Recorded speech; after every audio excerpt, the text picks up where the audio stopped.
মূলত আমি ৬ তলায় থাকি। তো সেই দিন আমি দুপুরে রান্না করছিলাম। সময়টা ছিল 12:30। আমার চুলার পাশে ছিল জানালা, আর সেই জানালা দিয়ে বাহিরের দৃশ্য দেখা যেত। বাহিরের দৃশ্য বলতে সবগুলোই বিল্ডিং এর ছাদ। তো রান্না করতে করতে হঠাৎই আমার চোখ গেল আমাদের বাড়ির সাথে বাড়ির ছাদ। প্রচন্ড রোদ। সেই রোদের মধ্যে দেখলাম একটা কালো বিড়াল এক জায়গায় বারবার ঘুরছে।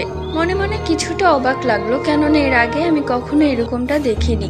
তো যাই হোক, সেখানে আমি পাত্তা না দিয়ে আমি আমার রান্নায় মন দিতে লাগলাম। কিছুক্ষণ পর আবারও সেই বিড়ালটার দিকে আমার চোখ গেল। দেখলাম সেই বিড়ালটা এবার আগের থেকেও কিছুটা বড় দেখাচ্ছে এবং সে আবারও গোল গোল করে ঘুরছে।